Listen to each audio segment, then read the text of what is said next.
Hai, Assalamualaikum semua. Nama saya Nur Aina Meti Haziq. Nama saya pula Nur Alisha binti Ahmad Fazli. Nama saya Nur Lidia binti Abdul Rahman. Kami dari kelas 2 Al-Bukhari dari Sekolah Menengah Kebangsaan Kelantan. Ingin membentangkan tentang projek bangunan rumah hijau yang telah kami buat. Mempersembahkan Konsep bangunan rumah hijau merupakan bangunan yang bercirikan teknologi binaan Mesir alam semula jadi. Bermula dari lakaran pembinaan, operasi, selenggara sehingga peringkat pengubah suaian. Objektif yang kita dapat lihat di sini ada 4.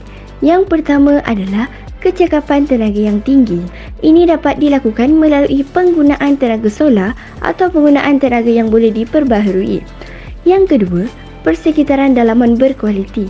Kita dapat melihat kepada kualiti udara, pencahayaan, visual dan keselesaan di dalam bangunan berkenaan. Yang ketiga, sumber penggunaan bahan. Kita dapat melihat kepada jenis material yang digunakan di mana menggalakkan penggunaan bahan kitar semula.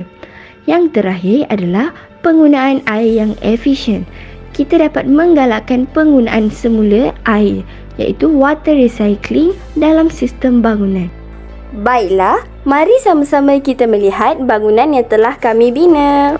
Soulja Boy, I been it. Why me crack it? Why me roll? Why me crack that Soulja Boy? That Superman? That all. Why me crack that Soulja? Why me crack that Soulja? Why me crack that Soulja? Why me crack that Soulja? Soulja Boy. Dah tengok kan tadi? Macam mana? Cantik tak? Okey, sekarang kami ingin menerangkan tentang ciri-ciri rumah hijau yang terdapat di bangunan kami ini. Pertama sekali, solar panel digunakan untuk menukarkan cahaya matahari kepada elektrik dan tenaga ini merupakan sumber cahaya yang bersih dan boleh diperbaharui. Tenaga ini juga selamat dan mudah serta dapat mengurangkan kos tenaga elektrik dan melestarikan alam sekitar. Selain mencantikkan kawasan persekitaran, kami juga meletakkan beberapa tumbuhan yang mempunyai fungsi-fungsi mereka yang tersendiri. Tumbuhan membantu menyerap karbon dioksida dan membebaskan oksigen untuk hidupan berespirasi. Kandungan karbon dioksida yang tinggi menyebabkan suhu persekitaran meningkat kerana karbon dioksida menyerap haba. Dengan ini, persekitaran rumah akan sejuk. Ia juga dapat memberikan udara yang bersih dan segar serta meredakan stres. Ia juga dapat meningkatkan kesihatan. Rumah anda akan menjadi cantik dengan adanya tanaman. Kami juga meletakkan garaj yang sudah dilengkapi solar panel di tepi rumah. Solar panel digunakan untuk menukarkan cahaya matahari kepada elektrik dan tenaga ini merupakan sumber cahaya yang bersih dan boleh diperbaharui. Tenaga ini juga selamat dan mudah serta dapat mengurangkan kos tenaga elektrik dan melestarikan alam sekitar. Yang seterusnya adalah pemilihan tingkap. Pemilihan tingkap juga penting untuk mengurangkan bahang dan rasa panas di dalam rumah. Saiz tingkap yang besar membenarkan aliran udara dan angin masuk rumah dengan lebih banyak dan bebas. Bukan itu sahaja, ia juga dapat menyingkirkan haba dengan lebih cepat. Tingkap dengan bukaan yang lebih besar boleh meningkatkan pengudaraan yang baik dan mampu memberikan kenyamanan dalam rumah. Jadi, anda harus menitik beratkan ciri ini jika anda mahu ruang rumah anda kekal dan nyaman serta sejuk daripada biasanya.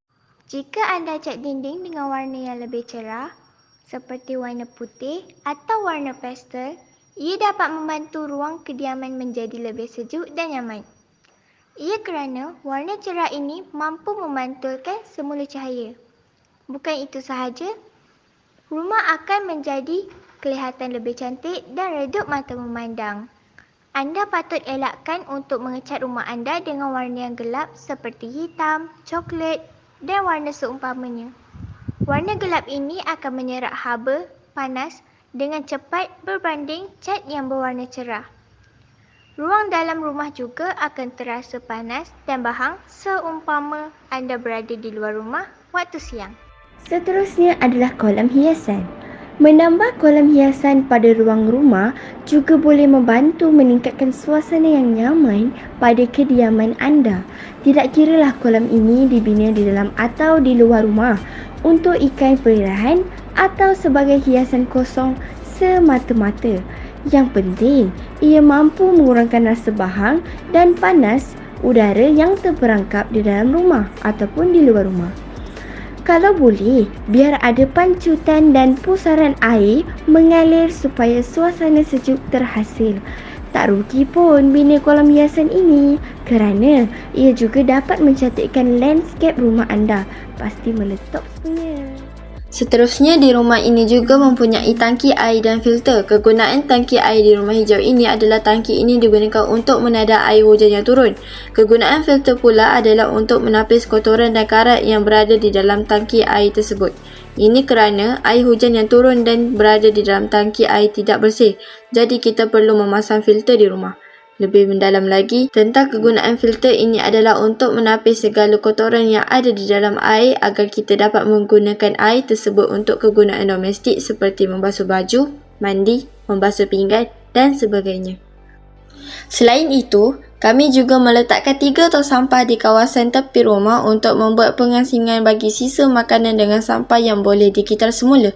Hal ini demikian kerana sampah yang boleh dikitar semula tidak boleh tercampur dengan sisa-sisa makanan agar kita dapat mengitar semula sampah tersebut.